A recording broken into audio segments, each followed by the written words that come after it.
Imran Khan here, 4 seconds out. Pleasure to be in the company of Ade Oladipo. Ade, good to see you. We're just talking about the Esports World Cup. It's happening alongside, of course, Moses Itauma versus Dillian Whyte. Lots of action happening over in Saudi Arabia. What's taken your eye in terms of the fight card this week?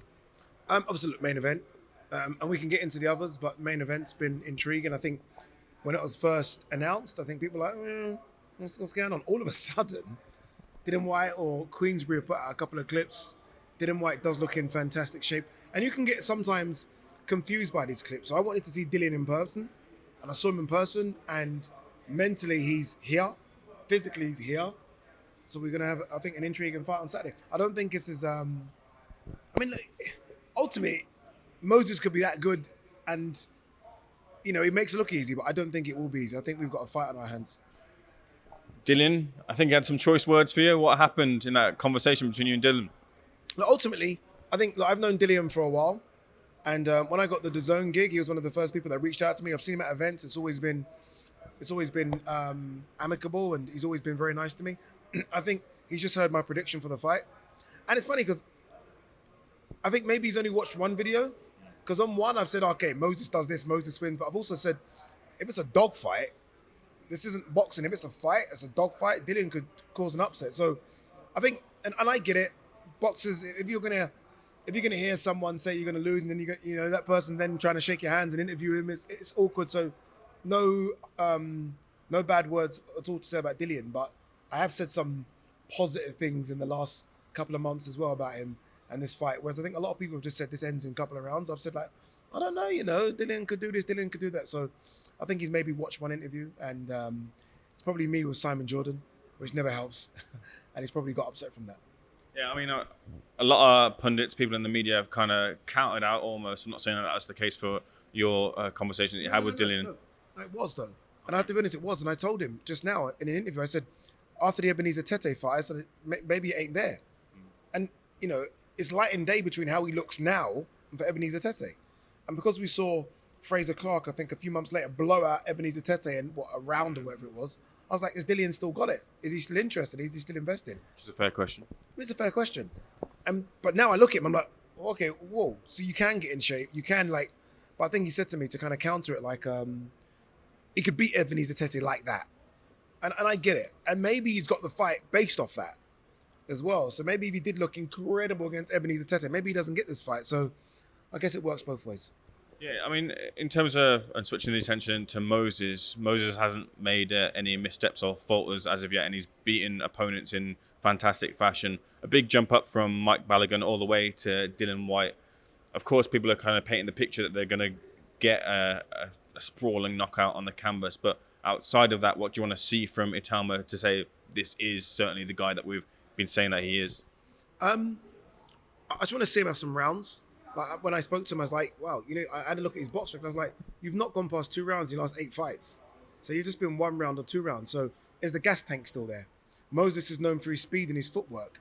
How does that look at round 6 or 7? Like when you've landed on someone and they've not fallen over or bowled over, what does that look like now? And there are levels in boxing. Like even at world level, there are like several levels within world level. And I'm not saying Dillian's world level, but I'm trying to say it's a big step up from Mike Balogun to Dillian Whyte. I think none of us thought Balogun was going to last a couple of rounds. I think all of us know that Dillian, if he grits his teeth, can. So I just want to see him look good through the rounds. It's all well and good, looking good for rounds 1 and 2, when the gas tank is still full of juice. How are you looking when someone pushes you back? I think Dillian Whyte's going to be a bit heavier than him and tries to bully you. Can you still do that stuff? I think them will answer. Because it reminds me a bit of Jar Pataya, Marius Bradis. I remember going into that second fight thinking Jai's going to run for him because Jai looked incredible against Ellis Zorro. And I was like, oh my God, Jai's going to do... And Marius Bradis kind of old-manned him a little bit. And Jai wasn't able to still use that footwork and that southpaw stance. And it's quite a coincidence that obviously Moses is the southpaw. So I just want to see Moses look fluid. If he doesn't get Dillian out there in round 4 or 5, and then I'm like, okay. And I know everyone says they want to see him get hit on the chin. Yeah, maybe as well, but you don't really want to see guys get hit on the chin. But you do want to see him be able to take one. Because if he can still have the gas tank after round 6 or 7, and if he can take a Dillian Whyte left hook, which not many people can, then we might have something special. Is there an additional test you'd like to see Moses Itauma come through if he beats Dillian Whyte on the way to fighting an Alexander Usyk or someone who holds a title in the heavyweight division? Yeah, for me, there are a few fights in between Dillian Whyte and Alexander Usyk, right? I mean, Alexander Usyk we're talking about as an all-time great. And just in terms of the landscape of the heavyweight division, with Joseph Parker's there, Caballe's there, Martin Bakole, there's been a lot of talk about them two going back and forth on social media. They're managers anyway. So I almost feel like there are a few steps before Alexander Usyk, and there should be. What Frank Warren's really good at, and I know he's managed by France, what Frank's really good at is making sure that the fighters take the correct steps at the correct time. You're no longer chasing Mike Tyson's heavyweight record. So let's kind of build properly. I don't know where people have Dillian Whyte ranked. I'm guessing most people have him ranked maybe outside the top 15. That tells me there are 15 guys you could pick before getting to Alexander Usyk. So let's pick carefully and have those building steps. The other heavyweight fight that draws a lot of interest is Filip Hrgovic taking on David Ade. Quite a considerable jump up for David Ade, who found some troubles in his fight with Jamie TKV, but then also found the punch to end that fight. Do you think he can find that against Filip Hrgovic as well?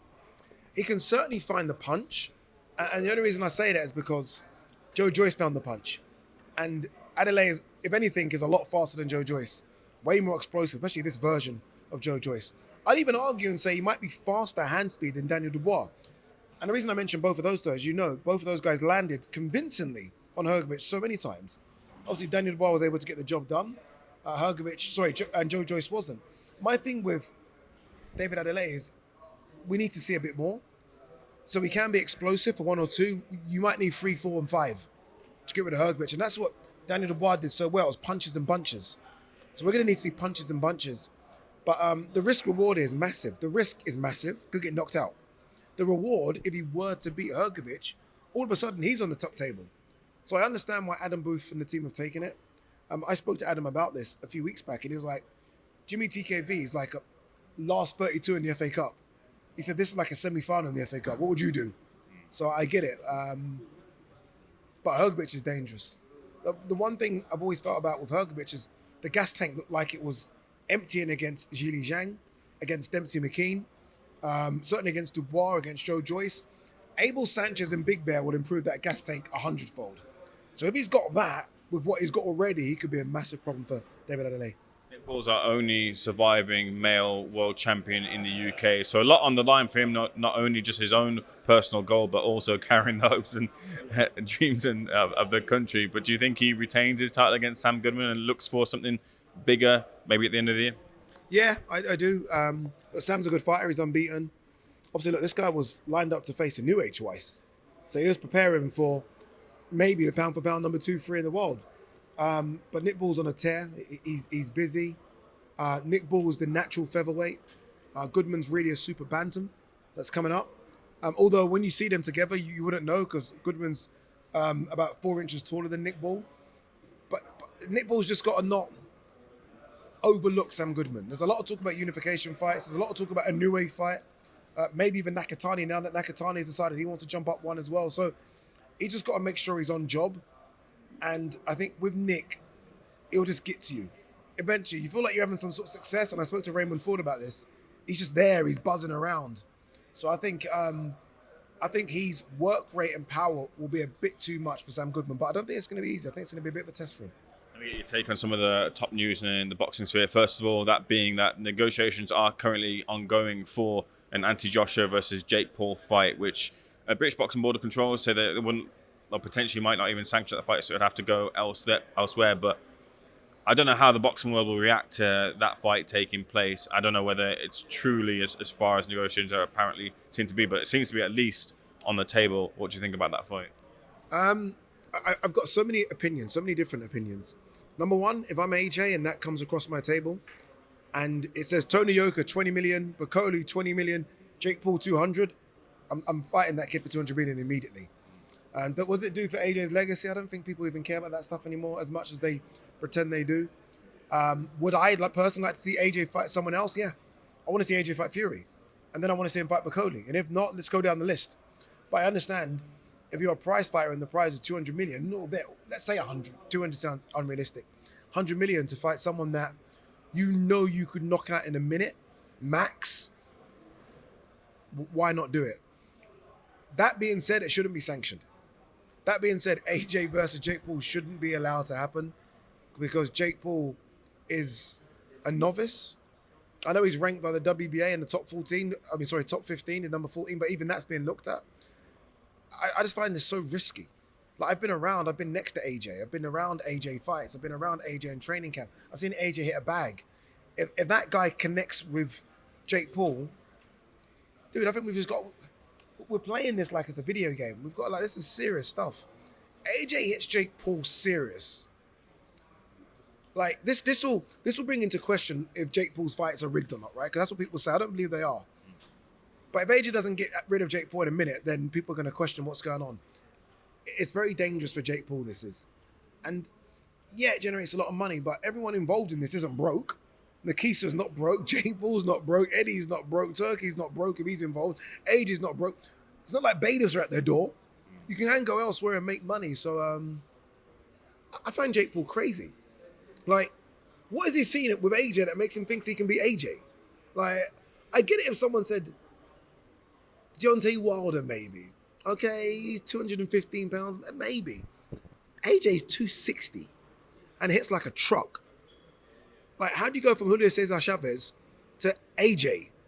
Like, there's an inbuilt. How do you even have, okay, I want to fight Canelo or Javante and AJ? Like, are you picking, like he's just picking the biggest stars, isn't he? But AJ's the most dangerous out of all of them. So, look, credit to him if he pulls it off. But I think everyone needs to look at themselves properly if it's a real sanctioned fight, because what AJ could do to Jake Paul in small gloves could be very dangerous, dude. Could be very dangerous. I don't want to generalize here, but I had a conversation whilst I was over in America with some of the American media. I won't name any names, but we also bumped into a prominent American-based fighter. I won't name his name either, but we were discussing the fight, and that fighter was asked their opinion. He said, well, Jake Paul lands on Joshua. Joshua's got a weak chin. And I came in and stepped in and said, no, like, almost had to fly the flag for the Brits. Just say, like, that isn't the case, or that wouldn't be the case if Jake Paul does land. He hasn't got a weak chin like that. But that seems to be the apparent take from the American side of things. The American journalists have never really respected AJ. Like, it's very rare that they've given him any positive sort of just, like, takes. It's always AJ's chinny. AJ has been down less than Fury. Do you think it comes from the Ruiz fight? Maybe. But even that fight, it wasn't like he was lying on his back. If anything, you can say he quit. If you want to go, I'd rather you go down that line, because it wasn't like he was out cold, like you couldn't count. So yeah, I think that's just how they feel about AJ for some reason. And obviously, recent memory, I get it, right? Dubois is a killer. It doesn't help AJ that Dubois then got humbled by Usyk. But they're crazy. Like, even if Jake Paul did land, what? AJ, where he knocks out AJ? Like, what are we doing? That was the feeling. He landed on Julio Cesar Chavez. I saw it. Didn't wobble him. Didn't knock him out. They're crazy. I will say this to the camera. AJ, if this is a real fight, could walk over to Jake Paul and knock him out in about 45 seconds. If this is real, if this whole thing's real, and it's not an exhibition, and it's not we agree, you agree, if it's a real fight and AJ's got to go in, he can knock him out in 45 seconds. Amongst the people who are looking to challenge Alexander Usyk, he's now, or at least his team have said there is a potential circumstance where he takes on Deontay Wilder. Deontay Wilder? Usyk? Yeah. They haven't kind of listed what the set of circumstances would be, but they can envision that fight happening.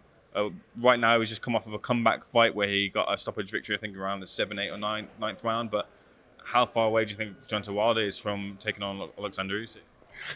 So far. It's like, I feel bad saying all this, because ultimately these are boxers that have been world champions and they've done so much in the sport. But you've just got to be honest with it. It's so far away. Like, this conversation, this should be Parker we're having. And if not, it should be Cabiel. Like, I would say Itauma's miles away. But Deontay Wilder's miles away from Itauma. Like, we just got to be... Like, I watched that fight, Deontay Wilder's comeback fight, and no. Like, I would love... Like, I grew up watching Wilder kill people. And I would love to see the Bronze Bomber back. I interviewed him, and I was like, yeah, the fire's back. And then I watched him against Zhang, and I was like, it's not there anymore. It's gone. And that's okay, because for 10 years it was there. And for 10 years you were the most feared heavyweight on the planet.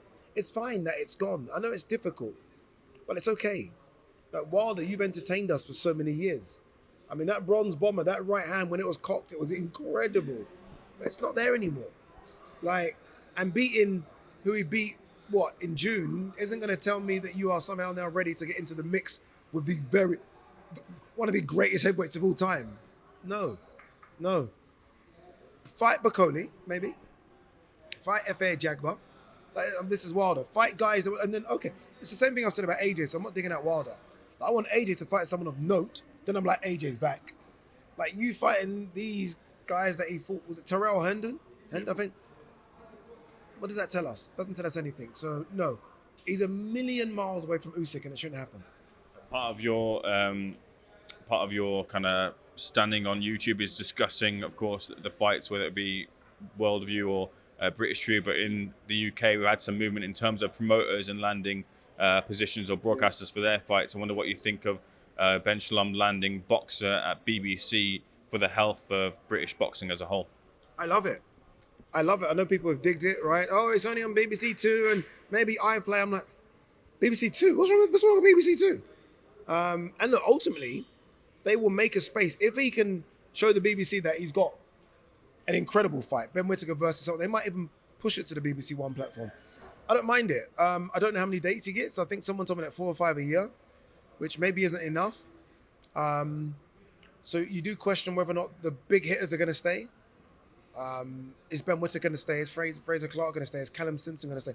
I almost feel like it's a perfect feed from people that were in the Olympics, which is on the BBC, to Ben Shalom stable boxer. And his bigger fighters just do the ring and Riyadh season cards.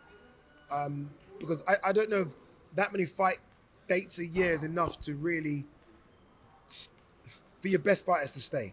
And not only that, but the way in which it works, and I'm sure most people at home know, but just to kind of give them the view on it, a broadcaster will give you a budget.